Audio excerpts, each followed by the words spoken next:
Fala pessoal, sejam bem-vindos a mais esse vídeo do nosso curso de Python, né? E esse vídeo aqui é para ajudar vocês que já devem estar aí começando a fazer o seu trabalho, né? O seu joguinho, né? Que vai valer a nota.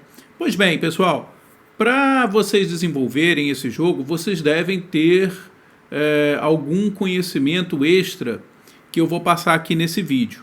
Para quem já começou, a primeira coisa que deve ter surgido aí na cabeça como é que eu vou gerar em Python uma sequência de números aleatórios. O Kiko ainda não explicou como é que a gente faz isso, nem o Luiz Maurício. Então, como é que a gente pode fazer isso? Bom, nesse vídeo, então, eu trago para vocês alguns conceitos importantes da linguagem Python que vão ser necessários aí para vocês desenvolverem esse trabalho. O primeiro conceito, como eu já falei, é a geração de números aleatórios. Tá? E isso é feito com uma função chamada random. Então, vamos dar uma olhada aqui, gente. A primeira coisa que a gente tem que fazer num código que vai precisar de números aleatórios é importar essa biblioteca random do Python. Tá? Isso é feito com o comando import. Ao longo do curso a gente vai ter que adicionar algumas bibliotecas extras e todas elas vão ser feitas utilizando esse comando import. Nesse caso aqui eu estou importando a biblioteca random. Tudo bem, Kiko, importei a biblioteca random. Como é que eu gero um número? Você falou lá no vídeo que seria legal um número entre 1 e 9. Como é que eu faço isso? Muito simples, tá? A gente pode pegar aqui random.randint, que eu quero gerar um número inteiro e passar um intervalo. No caso, entre 1 e 9. Isso vai fazer com que seja adicionado um código entre 1 e 9. Tá, mas eu preciso guardar esse número em algum lugar. Tá? E nesse programa que a gente vai fazer do jogo, eu preciso guardar isso em um vetor, uma lista de números. Pois bem, o Python trabalha, pessoal, com um conceito de listas, que é um conceito bem parecido com o das outras linguagens, o conceito de vetores.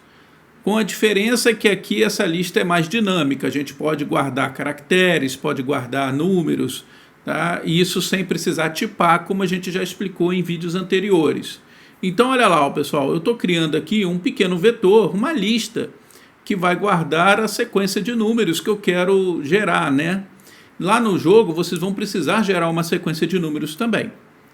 Tá legal. Então, como é que eu vou preencher esse vetor? Como é que eu declaro esse vetor? Como eu falei, gente, em vídeos anteriores, a gente não precisa de tipar, nem declarar esses em Python.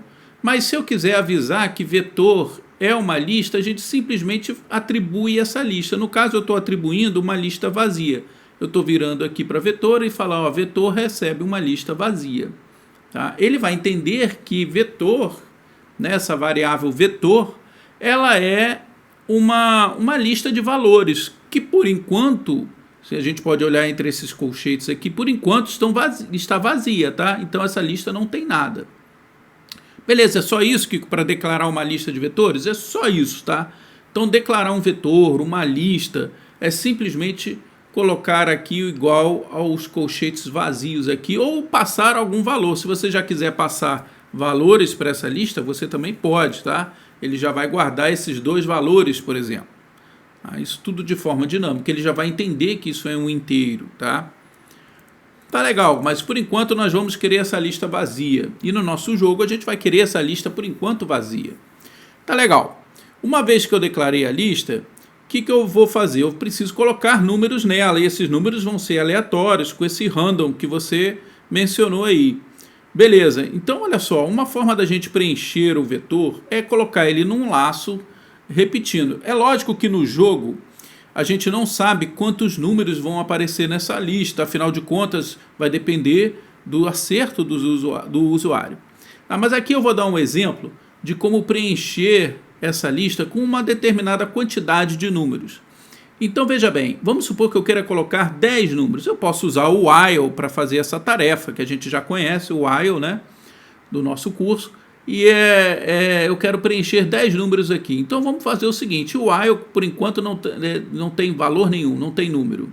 Tá? E enquanto ele não for 10, ele é o nosso contador, né? Enquanto ele não for 10, eu quero 10 números, ele vai ficar somando mais um dentro desse while. A cada passo do while, eu vou fazer um vetor, que é essa variável aqui, append, que quer dizer adicionar ao fim da lista, tá? Então, essa função aqui, append, esse método append do vetor, você está dizendo a ele o seguinte, olha, adicione essa lista que inicialmente estava vazia, adicione um número. Aqui eu posso colocar um número, mas qual vai ser o número?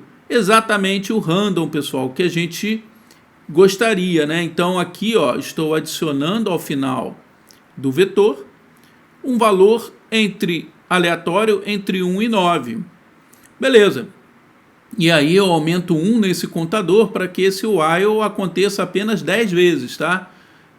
Quando isso chegar a 10, a 9, na verdade chegar a 10, né? Esse while aqui ele vai interromper, porque ele só faz enquanto for menor do que 10. Quando chegar a 10, ele não vai fazer a 11ª inserção de números. Então vão aparecer 10 números aqui.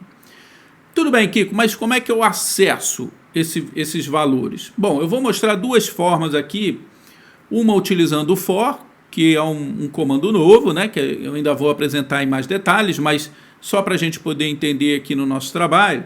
O for ele tem uma relação diferente do for das outras linguagens, né, que a gente está acostumado em Pascal ou em C, que o for, ele, assim como o while, precisava de um comparador para ver em que ponto ele parava. Poderia ser um contador, enquanto for, né, um for de x começando em 0, enquanto for menor do que 100, faça alguma coisa, né?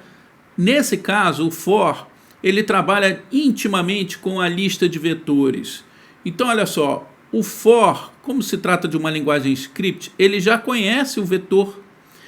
Ele já sabe que vetor foi declarado aqui como uma lista. Então a gente pode, a linguagem for aqui, ela já pode se valer do conteúdo de vetor.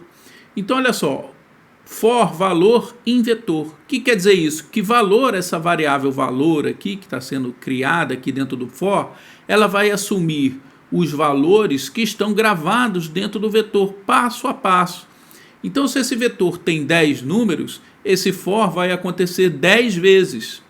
E a cada vez que ele passar dentro do vetor, ele vai pegar o próximo número. Então, se tem 10 números gravados dentro de vetor, ele vai pegar do primeiro ao 10º número.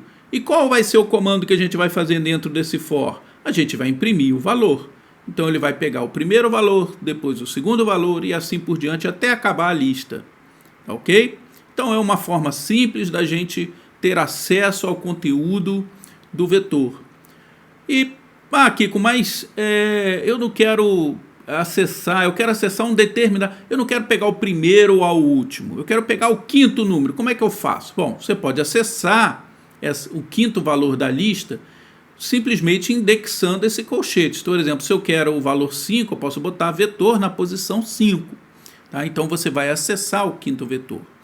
Isso vai mostrar aqui para a gente como a gente pode imprimir na tela o mesmo vetor de uma outra forma. Tá? Aqui eu vou usar o while para dar exemplo, né?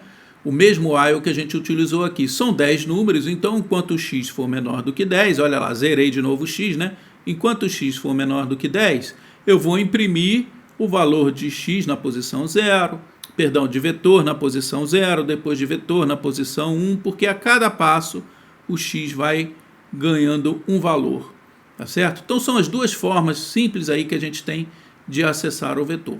Com isso, gente, a gente já tem tudo que é necessário para poder fazer o nosso jogo, né? A gente já tem como gerar um valor randômico, como criar um vetor, como que eu preencho valores aleatórios dentro desse vetor, olha aqui, ó, né, com esse append e o randint, né, para a gente gerar um número aleatório.